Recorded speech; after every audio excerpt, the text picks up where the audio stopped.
धन्या जी बहुत बहुत बधाई। Thank you sir. एक और महिला हमारे सामने आकर के बैठ गई है। वाह क्या बात है, वेल प्लेड, वेल प्लेड।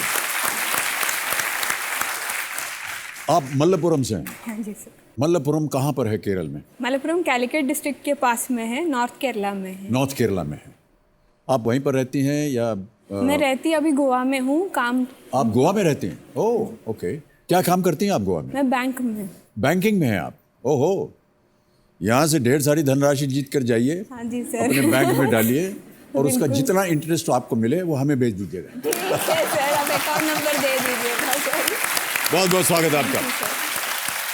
तो अब मेरे सामने देवी और सज्जनों हॉट सीट पर आकर बैठ गई हैं मल्लपुरम की एक बैंक में डिप्टी मैनेजर जिनका नाम है धन्या टी। धन्या जी को यदि भगवान कोई वरदान दे तो वो अपने लिए पेशेंस और अंडरस्टैंडिंग मांगना चाहेंगी। हाँ जी ऐसा सर। आप क्यों मांग रही हैं धन्या टी? क्योंकि मैं बहुत शॉर्ट टेम्पर्ड हूँ, बहुत जल्दी मुझे गुस्सा आ जाता है, इसलिए हस्बैंड के साथ भी थोड़ा सा हस्बैंड के साथ ही होता है ना? आप अभी बोल वैसे रहे भी थे, होता मैं घबरा है। रहा नहीं था आपसे नहीं सर, आप कि आप आपसे डांट कैसे देंगी कर- मुझको। ये किस तरह का प्रश्न पूछा है आपने? नहीं, ऐसा भी कुछ हो सकता है। नहीं सर। मैं बिल्कुल बहुत साधारण काम आदमी हूँ और आपको बिल्कुल परेशान नहीं करूँगा। मेरा काम है केवल आपके सामने प्रश्न रखना जो कि कंप्यूटर जी दे रहे हैं, है कि नहीं? आपको जब भी मन आए आप शॉर्ट टेम्पर अपना दिखा सकती हैं, ठीक है आप सर। अंडरस्टैंडिंग दिखा सकती हैं, सब कुछ, लेकिन मुझे नहीं, कंप्यूटर जी को, ठीक है ठीक। क्योंकि ये क्रोधी है। ओके, गोवा कैसे पहुंच गई आप? सर मुझे जब जॉब मिला था तो केरला में गोवा में ऑप्शन जॉब डालने को मम्मी पापा चाहते थे, लेकिन मुझे बाहर जाके काम करने था तो Okay. मैंने मुंबई सर्कल चूज किया और गोवा तो उसका सबसे बेस्ट जगह है, तो पोस्टिंग मिला तो वहाँ पे मिला लकीली। Okay okay. गोवा बहुत सुंदर जगह है। बहुत सुंदर जगह है बहुत सर, अच्छा लगता होगा आपको वहाँ। बहुत बीचेस इतने सुंदर है आप वहाँ बीच पे। के पास करीब रहती हैं या दूर रहती हैं? बीच के पास रहते हैं। बीच जाती होंगी आप बीच हाँ, पे? टहलने के लिए निकल जाते हैं। बहुत सी अच्छी अच्छी बातें हैं वहाँ की। बहुत बहुत सर। मुझे भी बहुत पसंद है गोवा। आप आ जाइए ना सर। आप बुलाइएगा, हम आ जाएंगे। कभी भी आ जाइए सर। और आज आप जोड़ीदार के रूप में किन्हें लाई हैं? मैं अपने पिताजी को लाई हूँ सर। ओ पिताजी रविंद्रनाथन जी, नमस्कार और बहुत बहुत स्वागत आपका हमारे इस कार्यक्रम में। और कौन आया है आपके साथ? मेरी माताजी आई हैं, वो मेरी कंपेनियन है। ओ आपकी कंपेनी ग्रुप की आपकी माता जी, नमस्कार करता हूँ आपको। आपका नाम है वत्सला। हाँ सर। ये वत्सला कैसे हुआ? हमने वत्सला नाम सुना है, लेकिन वत्सला शायद वहाँ हम ऐसे बुलाते हैं। वत्सला बोलते हैं केरल में। उसका माने क्या होता है वत्सला का? लव। लव। बहुत खुशी हुई आपसे मिलकर के। क्या बात है, लव।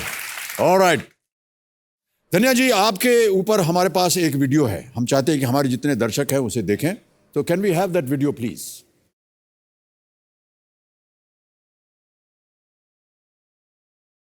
मेरा नाम धन्या टी है, मैं केरला की लड़की हूँ और मैं गोवा में बैंक में काम करती हूँ। यहाँ पे फ़िलहाल तो मैं अकेली रहती हूँ, दोस्त लोग हैं जो साथ में रहते हैं और मम्मी पापा भी महीने में एक बार तो आते रहते हैं। मेरा नाम डॉक्टर कुश प्रसाद है।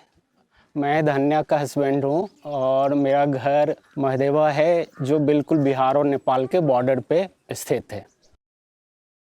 अभी लास्ट ईयर मेरी शादी हुई है। हस्बैंड फ़िलहाल मेरे साथ नहीं है, वो बिहार से हैं और वो वहीं पे काम करते हैं।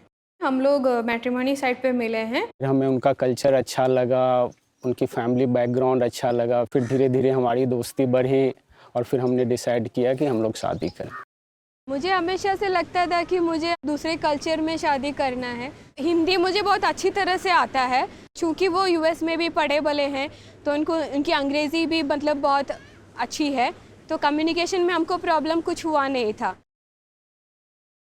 घर में ये प्रॉब्लम है कि वो बहुत रूरल उनका गांव है, तो माताजी जो हैं उनको सिर्फ मैथिली भाषा जानती है, वो हिंदी भी नहीं जानते। बाकी घर के पापा या देवर जी हैं, देवरानी, वो उनको सबको हिंदी बहुत थोड़ा सा अच्छे से आता है। उन्होंने ये भी बताया था कि शादी के बाद तो जब पहली बार तो जा रहे हैं तब साड़ी तो पहननी ही पड़ेगी। फिर घूंघट का भी बताया था, तो मैंने हाँ बोला था। पहले 1 दिन 2 दिन मैं घूंघट डाल के बैठी रहती थी, मुझे बहुत अजीब लग रहा था। लेकिन लास्ट दिन में तो मैंने बोला कि अभी मेरे से ये नहीं हो पाएगा, साड़ी तो मैं पहन लूँगी, घूंघट का थोड़ा मुश्किल है। अच्छा वाला अमाउंट जीत जाती हूँ तो उनके क्लिनिक में मैं उसमें हेल्प करने की कोशिश करना चाहती हूँ। बहुत कुछ कह दिया आपने धन्या जी, और बहुत से प्रश्न है हमारे मन के अंदर आपके लिए। ठीक है सर। तो आप हैं केरल से और पतिदेव हैं बिहार से, बहुत अंतर है। बहुत ज़्यादा। ये नज़दीकी कैसे हो गई? सर जब शादी का सोचा था तो मैंने जैसे बोला था मुझे अपने कल्चर के अलावा और कोई कल्चर और जगह एक्सपीरियंस जाना है। करना था। ओके। तो इसलिए जब उन्होंने मतलब इंटरेस्ट दिखाया था मैट्रिमोनी साइट पे, फिर वो मिलने आप आए। मैट्रिमोनी साइट पे गई? तो पहला जो मिले थे उसके बाद उन्होंने हाँ बोल दिया था कि हाँ आप घर पे बात कर लो कि मतलब ओके हैं करके। तो फिर ये मैं आप बोल रहे हैं ना, हमको बड़ा अजीब सा लग रहा है।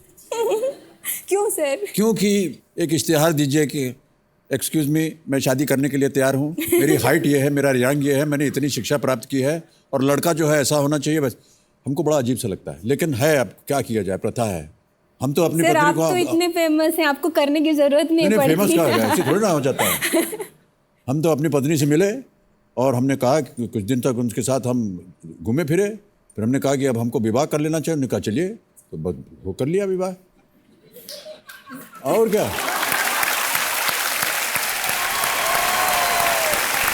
ये क्योंकि आप केरल से हैं और वो बिहार से थे, तो ये क्या इंटरकास्ट मैरिज भी हुई? हाँ, इंटरस्टेट इंटरकास्ट सब कुछ इंटरस्टेट था। इंटरकास्ट।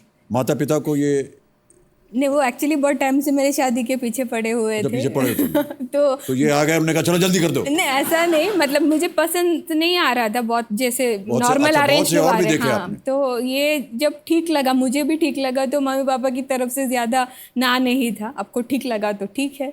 सही बोल रही है कि नहीं है? सच बोल बोल रही हैं? सही। लव बोल रही है कि सही है? ऑलराइट। तो आपने कहा कि थोड़ी सी आपको एक तो भाषा की तकलीफ हुई, फिर जो वहाँ का रहन सहन है, जो तौर तरीके हैं, चरण छूना पड़ता है, घूंघट निकालना पड़ता है, वो आपको ठीक नहीं लगा? सर चरण छूना इस इंडिया हाँ, का ट्रेडिशन तो है। आपने वहाँ भी कोशिश की थी, वो करना नहीं चाहिए। वो आपने देखिए, करने नहीं नहीं हमने दिया। करने नहीं दिया, करने भी नहीं देंगे आपको आगे भी। वो हमको ठीक नहीं लगता है। महिलाओं को चरण नहीं छूना चाहिए, ऐसा हमारा मानना है। तो जी, तो फिर कैसे आपने एडजस्ट किया अपने आप को? सो उन्होंने पहले से थोड़ा सा उसका बिल्डअप बना के रखा था कि वहाँ पे आपको ये साड़ी पहननी पड़ेगी, ये तो आपको करना पड़ेगा। पहले से बता रखा हाँ, था। तो थोड़ा सा दिमाग में बिठा के रखा था कि ये सब करना है। लेकिन 2 दिन कंटिन्यूअसली बैठे रहने के बाद पता चला, अरे बाबा ये तो नहीं हो पाएगा। कुछ विरोध हुआ नहीं ऐसा कुछ। सासू जी की तरफ से? हाँ, उनको मतलब वो चाहते थे कि ऐसा। 2 दिन तो मैंने ठीक से किया था, तीसरे दिन अब आपसे बात करती हूँ भोजपुरी में, एक्शंस में ज्यादा सर। समझ जाते हैं। हाँ, ऐसे करो, हाँ, अरे ऐसे मत करो, ऐसा कुछ किया होगा। ठीक है। केरल में ऐसा नहीं होता है, नहीं, पाँव छूने की भी प्रथा नहीं है वो और नहीं ना ही घूंघट की है। घूंघट का नहीं। आप रहती हैं गोवा में, वो रहते हैं बिहार में। कितने दिनों के बाद मुलाकात होती है? सर कभी कभी 2-3 महीने भी लग जाते हैं, 2-3 महीने? क्योंकि वो अपने काम में कभी कभी बिजी हो जाते हैं, तो उनको अच्छा, बिहार में वो कहाँ से हैं? आई मीन कहाँ रहते हैं अभी? वो अभी मधुबनी में है। मधुबनी? वो एक्चुअली पटना से भी नहीं, मधुबनी बहुत सुंदर जगह है। वो बहुत वहाँ पर दूर। एक कलाकृति होती है, बनाते हैं। मधुबनी पेंटिंग। मधुबनी पेंटिंग्स होती हैं, बहुत सुंदर होती हैं वो। आपने देखी है कभी? नहीं सर। नहीं देखी है? हमने देखी है, हमने उसको अपने घर में भी लगा के रखा है। हाँ, बहुत सुंदर होती हैं। तो मैं माता पिता जी से पूछना चाहूँगा कि ये जो कल्चरल डिफरेंसेस थे और इनकी जो रुचि थी कि हमको बिहार में जा कर के विवाह करना है, आपके मन में कैसा लगा? How did you feel? हमको बहुत तकलीफ लगी थी पहले शुरू में तकलीफ हुई आपको? ओके। फिर उसने कहा वो वहाँ ज्यादा दिन तक नहीं रहेगी, हाँ। और गोवा में आएगी, वहाँ सेटल करके दोनों में एक साथ जिएगी। तो कहा, तो उसके तो वो मान गई आप हाँ कि चलो ना केरल में है, ना बिहार में है, गोवा में है, बीच में कहीं है, हाँ, तीनों मान set जाना कर- चाहिए। Okay, thank you so much love.